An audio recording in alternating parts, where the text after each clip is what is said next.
Hello, my beautiful rainbow people. Welcome back to the Potsmaker's Bible. My name is Zion.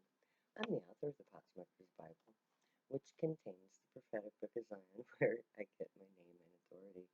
It comes from the Ketuvim, or Hebrew sacred text, but I use the King James Version of the Christian Bible to write the book of Zion, which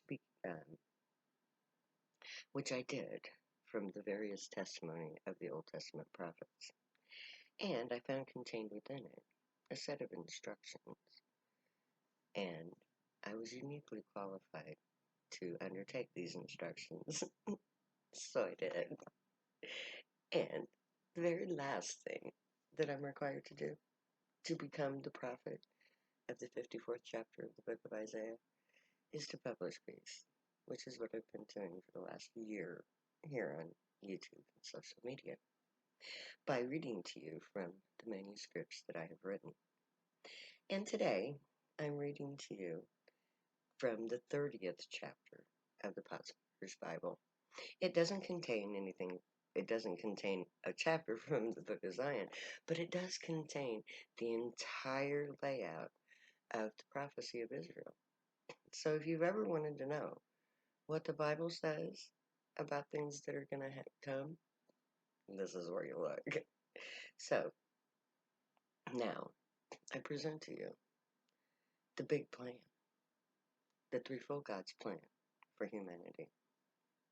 This book is the result of many events, events that span the entire known history of humanity. It is part of an ancient plan that was set in motion 3,000 years ago. This divine plan is now being brought to its foretold conclusion. We are about to meet our creators. This book gives detailed instructions for making contact with our ancient gods. As I have already explained, the Grey are our ancient gods, had to isolate the human race in order to preserve our Grey DNA.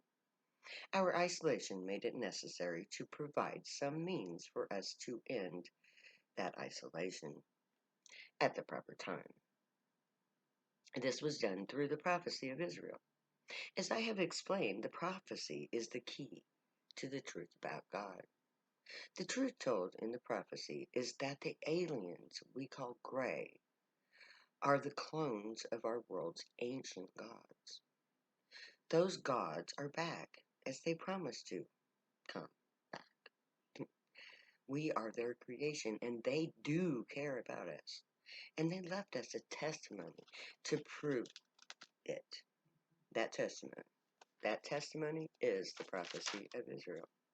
The prophecy was written in such a way that only the Grey themselves would be able to fulfill it. Without the Grey to manipulate events, the foretold prophecy would be unintelligible. The events foretold beyond the abilities of the human population to perform. This was done to ensure the survival of both Grey and human alike. The Grey used language as the key to the fulfillment of the plan. Without the knowledge of the language used in the text, the message is unintelligible. That language was created by the Grey. They alone understood its future meaning. They used that language to set in motion the events foretold.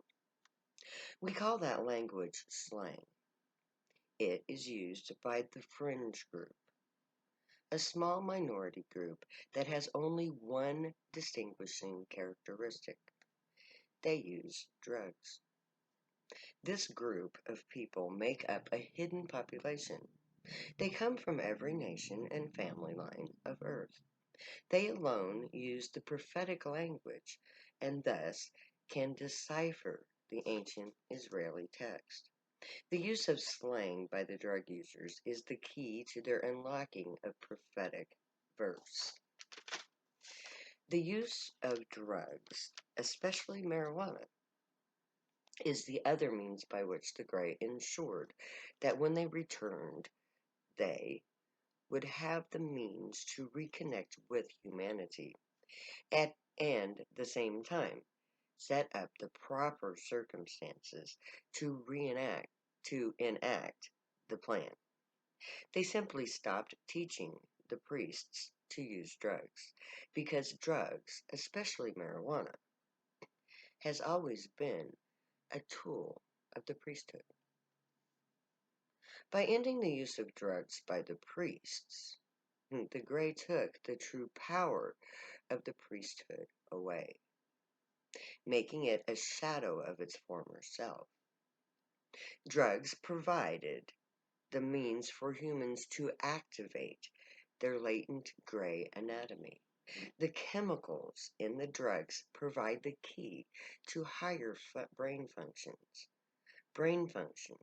used by the priests. The abilities activated by the drugs we use are the means by which we communicate with the gray. They are a telepathic race, as are all advanced life forms. Human telepathy is dependent on the ingestion of THC, a chemical produced by marijuana, a plant which came from the Grey's ancient homeworld. Our Grey abilities are activated by our drug use. When the Grey returned, they sought out those humans whose bodies carried the telepathic gene. Only those family lines that had once served as priests carried the genetic marker. These individuals were predisposed to respond to Grey telepathy. These humans were introduced to drug use. The use of drugs by these individuals wasn't introduced as a sacred right. Drugs were used as a stimulant, a means to enhance pleasure. The drug user had no idea of the drug's true use, its ancient history as a priestly ritual. Once the Grey had found and activated a sufficient number of priests, they set in motion phase 2 of the Great Plan, the prohibition on drugs. In 1939, the United States government enacted a set of laws that had been designed by the Grey in order to isolate their priests from the rest of society. These laws became what we now call the War on Drugs. The war was necessary to train the priests the Grey had created by drug use. By manipulating the daily lives of the priests through the prohibition, the Grey taught each priest truth and honesty, humility, and integrity. It also forced us, through adversity, to push ourselves beyond human endurance. This was done in order to help us evolve into an advanced form of human, capable of using our latent Grey abilities, like telepathy and empathy. The war on drugs was our training ground. Each generation of priests has become more Grey. The use of our Grey abilities has advanced our genetics. Our children are born capable of using their Grey genes. Each generation became stronger mentally. This newly acquired mental strength separated us more and more from our human genetics. We are Grey. It wasn't until my generation that the human Grey genetics were operative. My grandfather used to drink Coke when it was made with cocaine, making me a third generation Grey on my mother's side. That is how it came to be that I was a born telepath, one of the first. During the entire history of humanity, the Grey Watchers have manipulated the families of the ancient priesthood. Certain lines were set up as rulers or kings. These kings descended from the high priests and the high priestesses. Their descendants were followed creating a gene pool capable of reactivating the ancient genes and thus breaking the barrier of telepathy and other priestly abilities, and, and thus enacting the plan. My telepathic abilities were apparent at birth, I'm told. I was the first female telepath of my family line, which made me the prophetic Zion. My life was manipulated from birth, as was the lives of those around me. I was deliberately put through hell for 57 years in order to fully activate my genetic code and train me in its proper use. When the Grey discontinued the ancient priesthood, humanity as a whole lost the ability to use their higher functions. Each generation of neglect weakened the chemical bonds that allowed for those higher brain functions until the connections were lost entirely. Now those same connections have been reestablished, and our advanced abilities can again manifest and strengthen.